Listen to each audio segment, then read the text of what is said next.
Okay, this is the engine bay inspection of the 1991 Jeep Wrangler swapped with a 350 and a Turbo Hydra-Matic 350. It is loud. The exhaust is dumped right past the cabin right here, so it will be a loud inspection. I will be speaking loud the entire time. I apologize in advance. Right away, it's a Chevy 350 from the 80s or late 70s. I'm looking for leaks. If you know Chevys from this era, that's the first place you start. And what I'm going to say is I'm impressed. I'm not finding any leaks in here, anything noteworthy. A little fine patina of grease and stuff all over stuff. You know, that's really typical. Nothing in here right away is jumping out, bothering me too much. You can see the power steering pulley is a little bit wobbly off axis. It might need an adjustment just a bit. I wouldn't immediately park that as cause for concern. There might be some play in the bearing shaft, you know, the shaft in there. Again, if it's not making noise, it's not leaking, I'm not going to worry about that right now. All aluminum radiator, that's nice to see. That can be rebuilt. The brazing can be reflowed on that, so it's forever repairable. The expansion tank for the radiator is humorously dumped into this coolant container. Not a concern at all. You're very much in line with the modifications. It's nice to see that the valve covers have these little hand tightened twist bolts on here.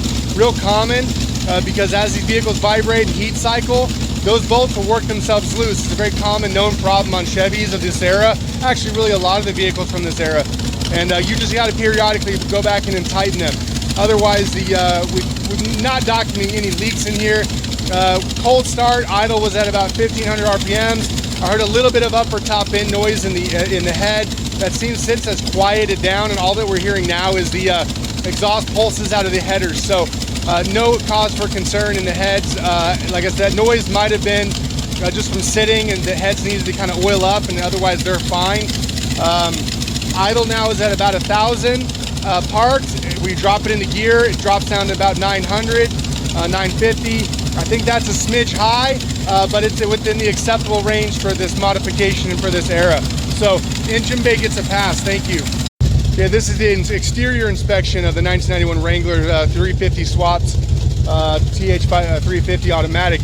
So it's been resprayed, it's been repainted over. In the past, the whole body has obviously been apart. You can tell the underside's been sprayed and stuff too. That's not even a bad thing. I would park that as a good thing. It's good that somebody's been in here prepping things and cleaning the body up. So normally I would walk the panels. We'd be looking for collision damage. So we are going to still do that, but I just want to document that this you can really tell that this vehicle has gone through one, if not multiple, resprays. Collision damage would be defined as a misfitment of paneling, poor fitment of rear hatching, things like that. There does look to be like a little bit of pushed in right here, like maybe the tire got backed into and this kind of folded back a little bit. Going over to rear passenger side, same deal, looking for a fitment. This is a body on frame vehicle, a very rigid vehicle. It's not going to show a lot of damage even at like low speed impact. You might bump something at 10-20 miles an hour and there might be not virtually any damage on the vehicle itself. So it is a rag top, so I'm not going to document the exterior fitment of the rag top in relation to any sort of collision damage because nothing is going to line up. The seller did disclose to me that when he replaced the rag top, there needs to be some final calibration adjustments in the seals for the doors. However, did point out that the vehicle is a summer vehicle and the rag top comes off in the summer, so he hasn't worried about it yet, which makes sense. There is some age-related wear on the gasketry for the front glass. It does look like it's been re-urethaned in, so this glass is unlikely to leak. What you're probably seeing here is the old glass, old sealant right here. The rubber gasket right here where the hinges folds down, that is deteriorated from age. We are missing a wiper blade. The wiper blades were inoperable. Again, in the context of the vehicle, that's small potatoes. Walking to the front of the vehicle, not seeing any crushed in collision damage. The fronts of these Jeeps is real thin metal, so if any of this got pushed in and wasn't replaced, you would see it. The frame of the vehicle itself extends all the way past the front of the vehicle, so it's very unlikely that damage is going to get past this from the frame and then damage this, but not that. So I'm not seeing any bending or damage to the front of this frame. This is a steel frame. It's the tubular stuff. This is you can take out a concrete wall, cinder block wall with this kind of stuff and keep going. So otherwise, within the context of the vehicle, I am going to give the exterior a pass. Thank you. All right, this is the underbody inspection of the 1991 Wrangler 350 swap. I apologize, it's a bit bright out here, but I can see everything under here. The vehicle itself is nice and dry. It's good to see that it's been cared for underneath. Not seeing any like long-term leaks or anything like that that would imply neglect or abuse, mistreatment, anything like that. We're seeing the underframe has been repainted, resprayed at some point in its life. The leaf springs are nice and rust-free. The pumpkin, the rear diff is rust-free. The axle is rust-free. We can see the inspection cover. Awesome. Wow, look at that. We can see the torque converter spinning right there. TH350 in here. The pan is only very slightly maybe moist. I'm not seeing any drips or leaks or anything like that. Looks like it might be wet on the driver's side just a little bit. We're gonna check that when we walk around. The front of underside radiator is dry. Crankshaft seal on the front's dry. Pumpkin for the front diff is dry. Walking around to the passenger side. The trans pan it really looks dry. I mean, it looks, there maybe only a slight dampness. Again, TH350 Chevy from the 80s. In that context, that thing might as well be factory considering its condition. You almost think they came off the factory line a little bit wet and damp. So looks like the rear output shaft seal from the transfer case is probably on its way out. There's a little bit of dampness, but not drips, but dampness from the transfer case that you can see is kind of being slung up on the underbody of the vehicle. I would just keep an eye on that. Excuse me. Checking the body on frame, checking the exhaust. That's all looks to be professionally installed. So fuel tank cover, rock guards there, and the rear pumpkin. There's a little bit of dampness on the bottom of the rear pumpkin. Not seeing any significant drippage at this time. In the context of the vehicle, I'm going to give the underbody a pass. Thank you very much. All right, this is the interior inspection of the 1991 Wrangler swapped with the Chevy 350 and Turbo Hydra-Matic 350. Again, let's talk context. 1991, heavily modified. We don't have any carpet in here. It looks like at one point there was some rhino lining done on here. I would assume the original paint therefore is yellow. I think because rhino lined over, unless it was a different color and then it was yellowed and then it was rhino lined over its entire lifespan. I'm not seeing any sort of colors coming out under the yellow. I mean, there might be some paint right here. It's really difficult to tell. I'd like to assume the original color is yellow. Anyways, the rhino lining is coming up. The seats have some age-related kind of cracking and tearing. The vehicle spends its life mostly with the roof off, the seller told me, in the sunlight, so there is going to be some UV degradation in here. But I'm not seeing any abuse, signs of damage, intentional neglect, you know, someone going out the seat with a tool or ripping something up or cracking the dash or smacking the dash with their hands. The dashboard is complete. It's missing a couple different little, it's got a little crack right here. There's got a little trim piece like you'd see over there. But when I say complete, I mean it's not missing whole chunks. The handle still works. You can grab this, it works. The glove box latches, you know, as I say that, it comes off in my hand. But the glove box latches. So, the glove box latches. So, going to the back seats, we did inspect the back.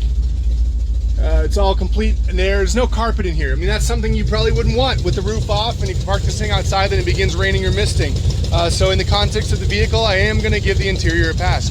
Thank you. This is a trunk inspection of the 1991 Jeep Wrangler. So open it up, hinges work correctly, it latches correctly, there's no groaning, there's no resistance, there's no squeaking. It's a small cubby space, it's just metal floorboard, there's nothing to be stored in here. So it is what it is.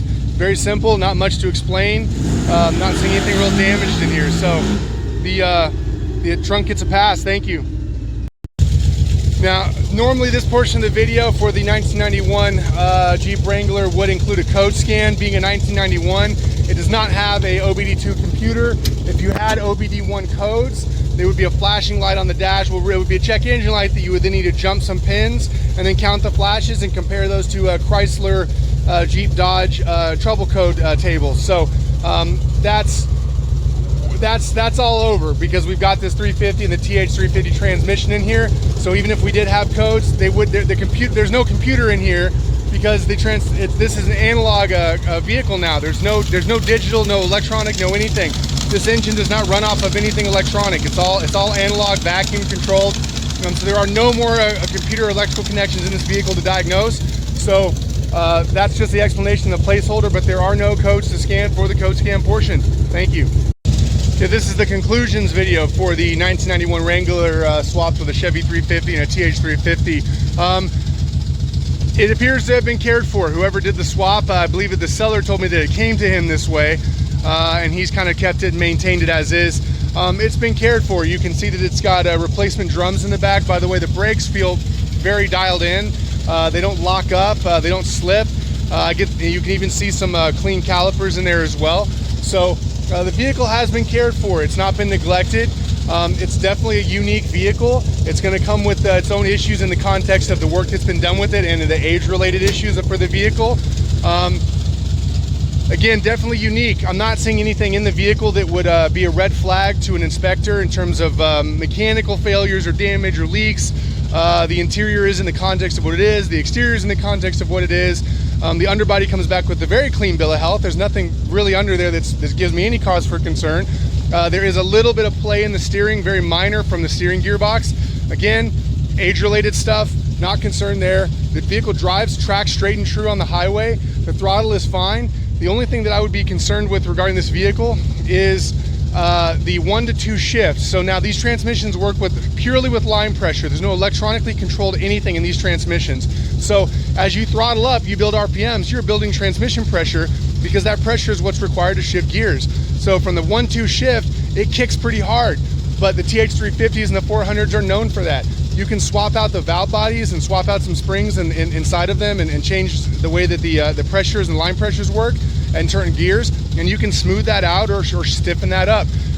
Typically, you're gonna want, on these older transmissions, you want that shift to happen rather crisply or rather firmly, because you don't want the clutch pack to dwell in between its disconnect time and clutch in and out time, because you're gonna wear down those friction packs, the clutch packs in the transmission.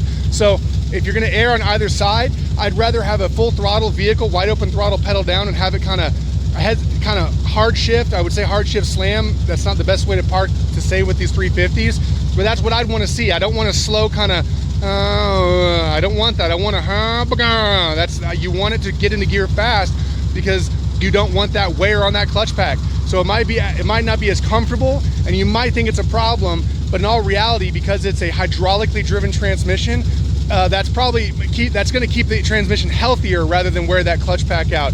The transmission engines in these things are really easy to rebuild. We're talking, duct tape, bubble gum, and popsicle sticks. Parts for these things can be had anywhere. This is a country kind of rural type setup here in terms of the parts that you might need on this vehicle. It doesn't get any simpler than a Chevy 350 mated to a Turbo Hydra-Matic 350. And inside of this body on frame live axle Jeep. The next step below this is just a lawnmower. So like I said, again, definitely a unique vehicle, and I'm going to go ahead and give this vehicle a pass on its inspection. Thank you very much for watching.